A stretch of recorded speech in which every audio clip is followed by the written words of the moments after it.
galungaw. Pati yun ako, ma'am. Ara na yun. Diwan. Ako ba yun? Ako pati yun ka.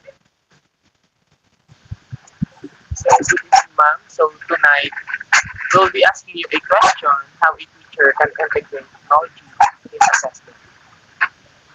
So, can you please tell me your name and the grade level or subject you teach?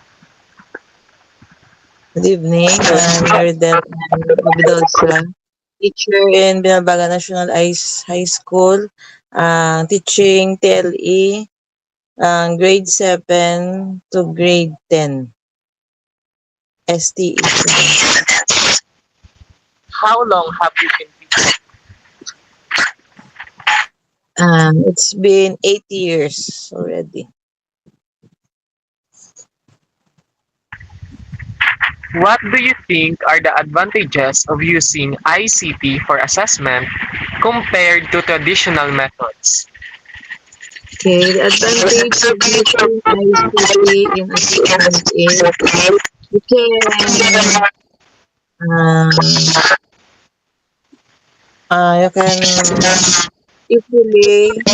can easily take the results. For example, I'm using 5th grade.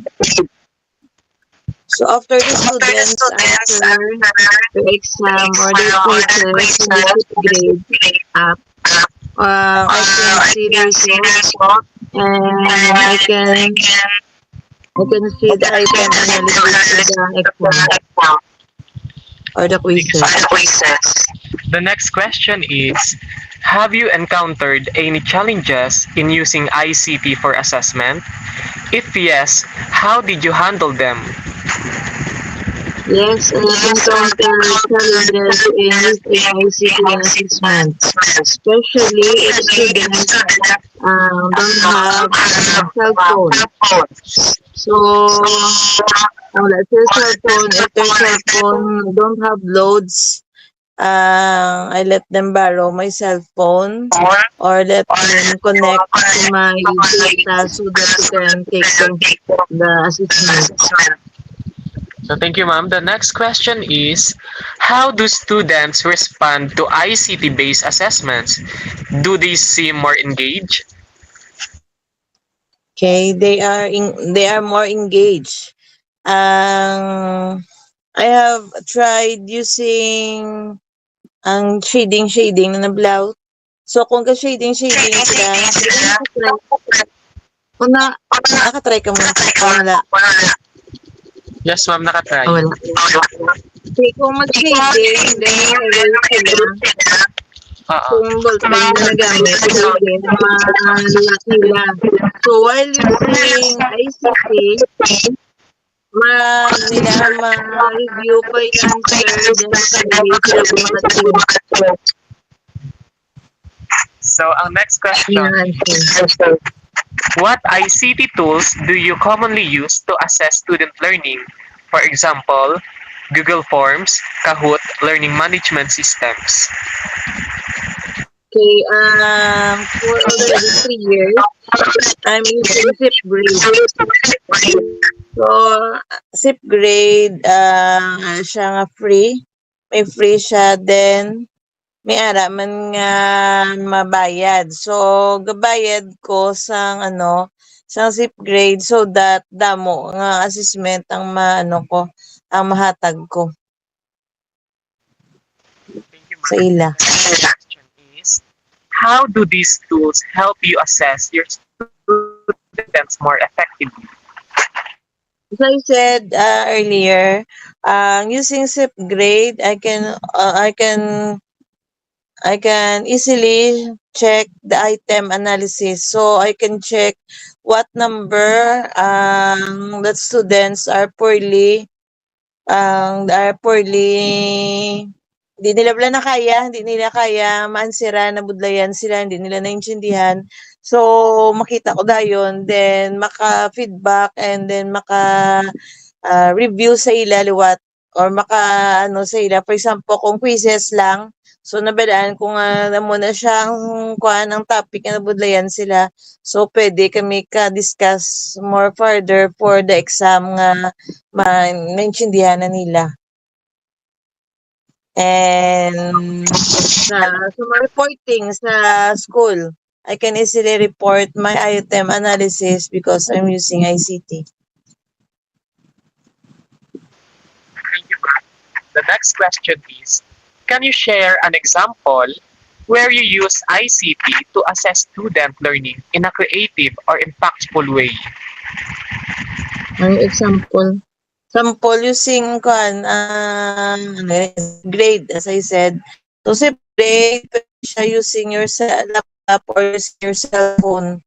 So, pwede mo magamit ang SIP grade. So, may ara ka na daan,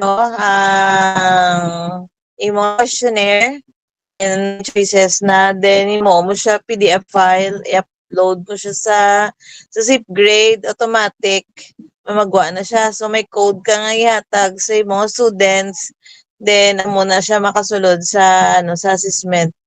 So nami man siya because you can put nga hindi sila ka-open sa ibang app while answering the question. So and then pwede mo butangan time limit para hindi sila ka-open sa ilang notes. So gid siya liable saligan mo siya bala nga pero usually ginatag mo lang sa nakon sa mga exam sa school. But sang time nga may may mga head index to sang last year. So gahatag ko sila online. So okay man siya kay pag na-out sila nga nagwa sila sa hindi na sila kabalik dayon. So wala na sila time to answer again. Kung may valid reason, buot man si ma'am, pasugtan lang maka-answer. So thank you, ma'am. And the next question is, have you received any training or support in using ICT tools for assessment?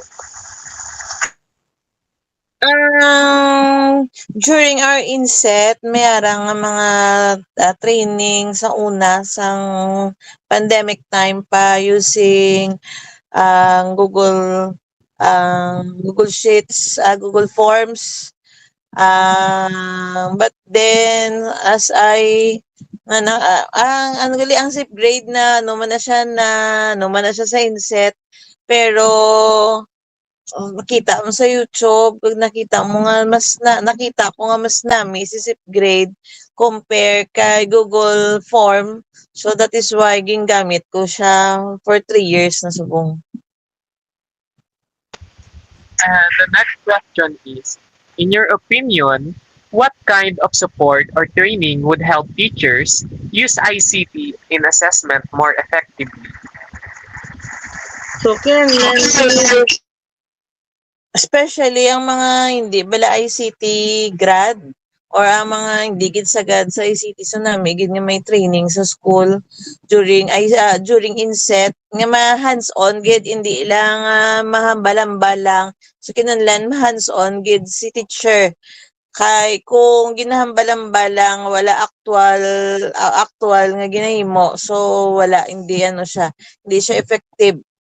Kay usually ang iba ng mga teachers, especially ang mga dugay na hindi na sila sagad sa ICT so mabudlayan sila. So iban gani nga sagad na sa ICT, budlayan man maghimo paano na yanon so how much more ang hindi. So kinahanglan hands-on gid nga activity hindi lang ihambal lang. So usually ang mga teachers ginahimo na nila during inset or during lock session time. Thank you, ma'am. And the next question is, what advice would you give to new teachers who want to use ICT for assessing student learning? So advice nga hindi sila mag-negative. Isa mag-negative nga hindi ko nakabalo ay may bayad na ay may mo na. So using ICT maka-help gid sila especially during reports nakilanlan ara dayon, abra para dayon. So using zip grade, makatestify gid ko nga nami sa kaya ra na dayon ang kuan. Makita mo na ang mga areas kung diin nagalo ang mga bata. Makita mo ng item analysis. Usually, amo gina siya ang ano mo, ang struggle sa mga teachers. Tapos exam, ang check papel. Tapos ma-item analysis ang students. So mansap-ansap. Pila ang check sa number 1, pila ang check sa number 2. So time consuming. So while using zip grade, pwede dasig lang. Kung hindi magid siya maka-answer online, pwede man na Japon, ma-print lang sa paper, then ma-shading. So through scanning, check ka na hindi mo na pagpa-check sa mo student, scan mo na lang ang ilang paper, naging shade, automatic, magwa na tayo ng result. Damo options. Thank you, ma'am. And the last question is there anything else you'd like to share about your experiences using ICT in assessment? So, ang na-encourage ko sa inyo nga matry ka mo sa mga other pagid nga mga kung ano bala ang sa mga YouTube, mga ano, so hindi mga budlay, i-try nyo kayong makatagi na makatagi na sang advantage para sa inyo. So una daw budlay manggid na. At first ako na budlayan ko sa zip grade. But then sa dugay nga na-use up ka na sa paggamit, so makita mo na nga ay hapos lang ma-gather mo dayon ang result sa imong assessment. So kay ang sa Google sa Google Form medyo budlay. Medyo budlay pa siya kay daw mga kalawig siya magubra ka sa questions. May mga questions butang ka answer. Inaiya sa zip grade kung i-try nyo siya. May mga questions sa documents, i-PDF mo siya, i-upload mo sa butang kada key answer, automatic ara na siya dayon, di ka na makakuan. Pwede ka gani nga matagalangan na yung question. Wala ka pa key answer, pagka next na lang nimo hindi ka na busy, pagbutang mo doon sa key answer, automatic magwa din ng result. Especially sa ang exam is salin sa division office. So, ang ginpadala nga exam, amo na siya hatag ko sa zip grade. Pagka Friday, pagkatapos na exam mo papagatag sa key answer, ang papabutang mo, automatic, ara na dayon. Pagka, pwede ka na dayon kay mo atag sa mo reports, kay may answer ka na. Ang iban gailing kay, nabudlayan mag-try, nabudlayan sila maggamit sang new technology para mapapos sila obra. So, dira sila Japon sa dugay. Kagang iba naman niya hindi hindi magasto, hindi mag-invest para sa ilang mahapusan sila. So dira man sila Japon sa budlay kag dugay. So, Okay na. yes, ma'am. So, thank you so much for your time and for sharing your insights. So, this will be very helpful for our learning. Have a great day po.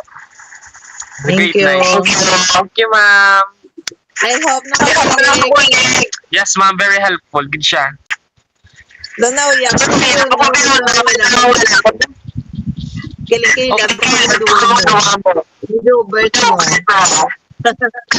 Mga picture ko nga. Pila tadi ka video mo ba?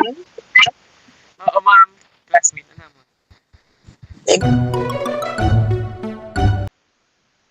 Hindi siya yun. Gawad o rin.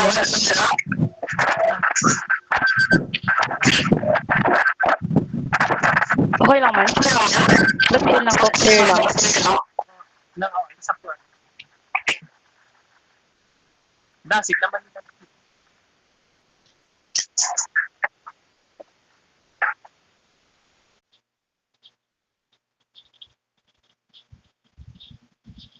Screen record mo na Berta magsugod ko magsugod ko ang bal.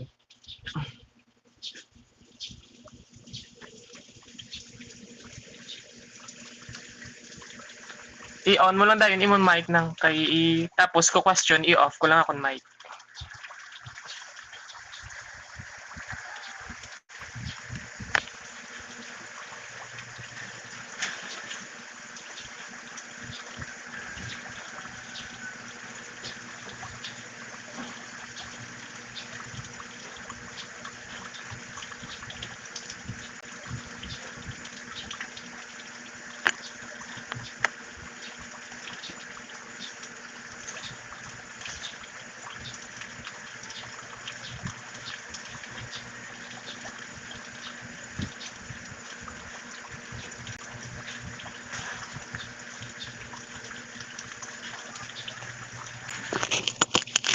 Okay na lang.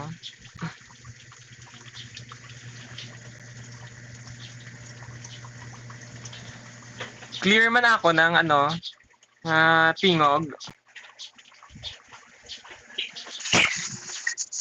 Medyo sa Pero naman, basta ko lang gawin.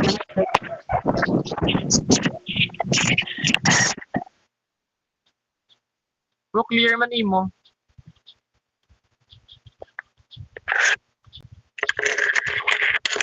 Hindi ko gamit yung demo, no?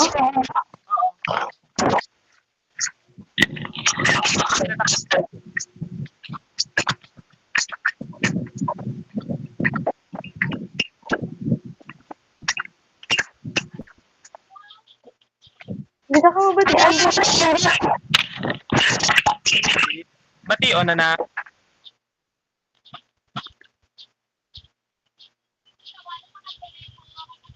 Oh, sige, try lang. Bation.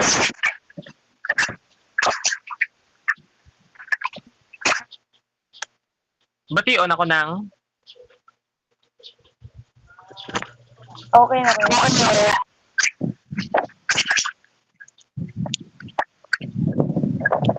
start na lang. Okay na lang, pwede naka-start.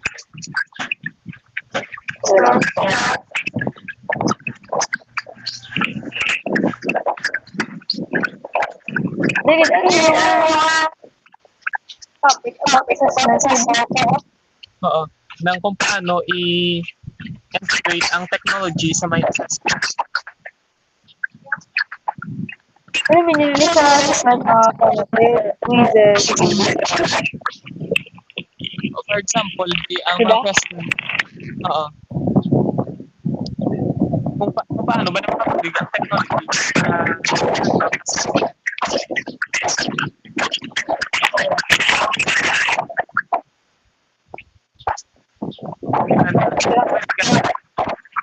Pwede ka start. Ay, actually, na kami mo.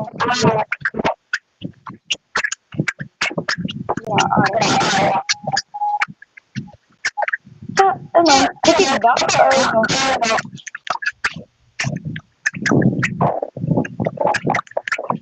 Okay na lang.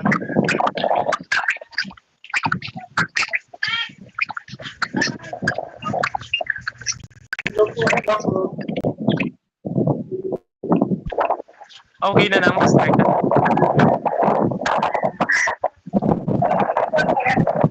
So, good morning, ma'am. So, I'll be asking you a question about technology and assessment. But before that, can you please tell me your name and the grade level or subject you teach?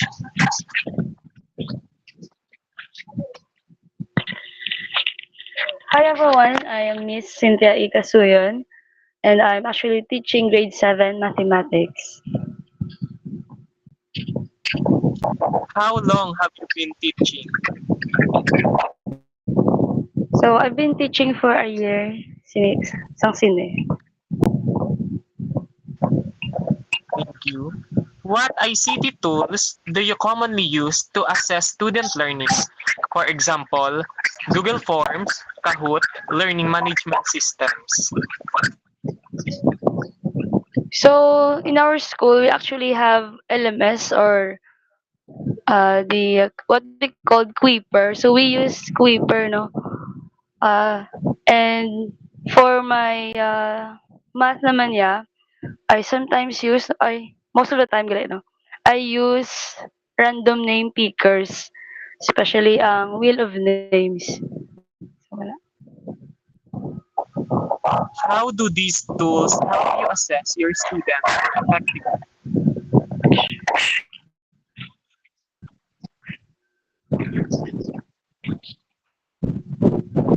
So actually, these tools will help us, no, especially ako nga teacher, no.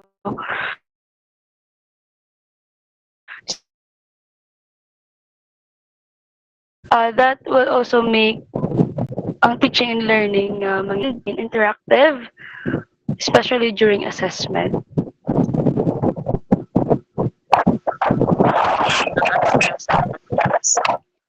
Can you share an example where you use ICT to assess student learning in a creative or impactful way?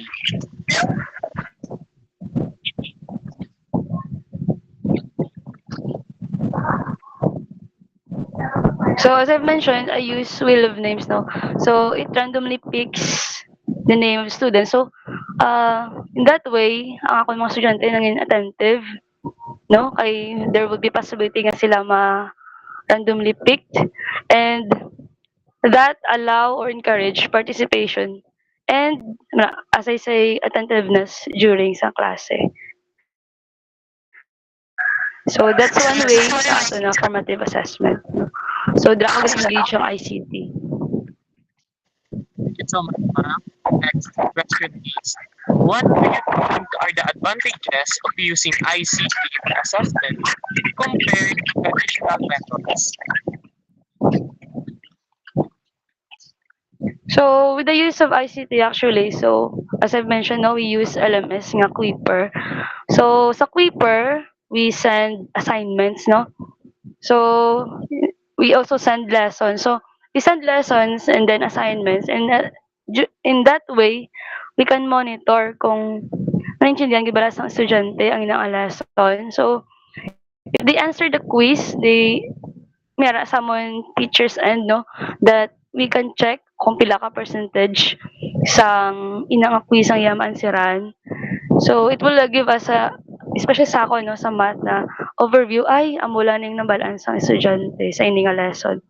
And with the use of interactive games, no, or random name pickers, so it as I've mentioned, no, ang ginagurang goal sa ICT man, it is to encourage participation kag engagement sa klase.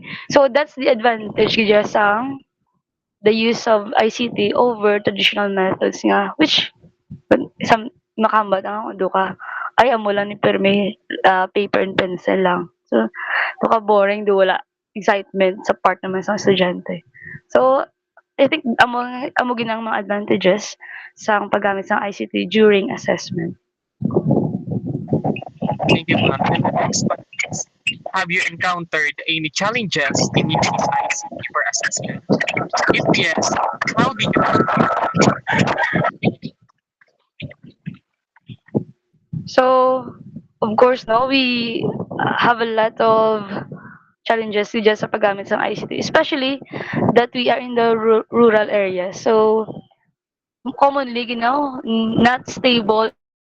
So although on my end, no, ay ako lang gamit sa wheel of names nga application. So I must have the internet connection man. Kag medyo struggle sa on my end kay not stable ang connection. So sa end naman sa mga students when you use the LMS or the Quipper naman na uh, hindi kami makahatag like during the during the klase gudya, since not all students bring their cell phones with them kag hindi man sila tanan may internet or data connection during sa klase. So amo lang yung struggle no ng we make sure ang struggle gid nga may internet connection, and at the same time dapat tanan yung estudyante mayara sang phones or gadgets with them para magamit naman ng ICT. Dapat tanan no do ka law ay man guro nga siya lang to isa wala internet or cellphone nga gamiton. So, that's the struggle or the challenge. So, kung magamo ng matabo, I go back to the traditional method, no. So I myself, no, pangita gid ways for alternative ways gid na para ma-cater lang ang needs ng students, especially sa amo ni nga lang assessment nga naga-fit man sa lesson kay sa situations ng student. Thank you, ma'am. The next question is, how do students respond to ICT-based assessments? Do they seem more engaged? So, it uh, ang imong question na do I think do ga focus more on the assessment during the class, I think so. So, with the use of wheel of names, no, kaya mo ginakasami ko gid eh, kaya ginagamit. So, yes, I can say that they're more engaged, no? Mas kapamati, mas more active, and pero not all, you know? Kaya nga, ganyan students siya, kubaan sila, like, basta ako yung magubuntahan, di pa man ko kabalo. So, yeah, it's a mixed emotion actually for the part of the students. So, some of them are excited, no? Some of them are, somehow nervous or anxious. But you can say that, sige lang, it's because they are attentive, na nakuha mo yung attention. That's why they feel that way. So, but most of the time, no, they became active. They are active during class when you use ICT tools. Thank you, ma'am. Have you received any training or support in using ICT tools for assessment?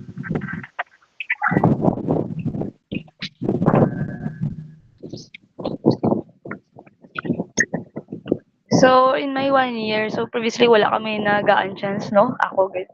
But maybe for this opening of the school year, meron na kami in-service training. So, hopefully maka-attend. But I have no trainings pa as of the moment. I just actually get ideas from teachers ng mga content creators, no? So I'm actually still exploring on the part of using ICT for assessment. The next question is, in your opinion, what kind of support or training would help teachers use ICT assessment more effectively?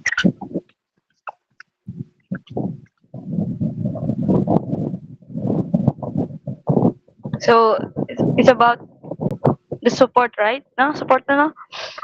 Yes, ma'am. So mas maayo siguro, no, if the teachers would have practical workshops, good, and seminars, no, nga ang mga hands-on gid nga they can apply during classes, no, mas dami, especially kung mas ang mga workshop ay na, no, focus on the subject matter, no, like kung math, what are the tools.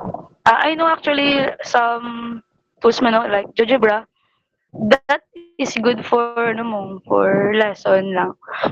Pero for assessment, dapat ang mga students may gisang mo ng application. So, uh, it would be great though if we have practical workshops pag or hands-on training for teachers. Na. Thank you, ma'am. What advice would you give to new teachers who want to use ICT for assessing student learning?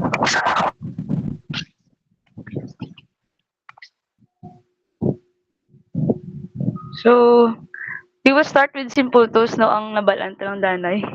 Then explore, no, using trial and error. Then I know, para sa ako, no, I'm still exploring pa. So later, we will find tools gidya that maka-fit sa aton na estudyante.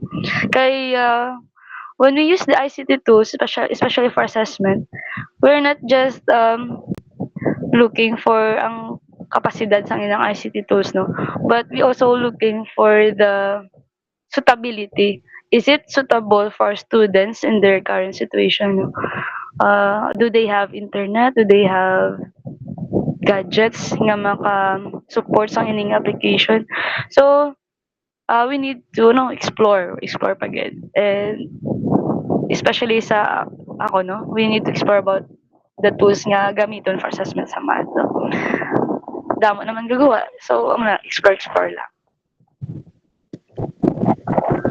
Here's the last question. Is there anything else of your experiences using ICT in assessment?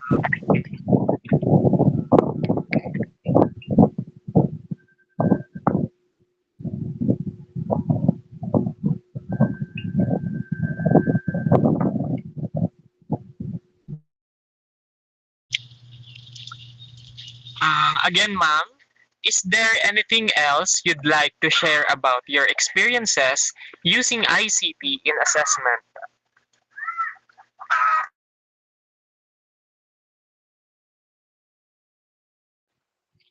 So, I can say nga despite the situation, no, even in our rural area, no, that we have limited resources, unstable internet connection, but I can still say nga ang ICT can help, no, in assessment of learning sa mga estudyante. Because ICT tools makes the learning more engaging.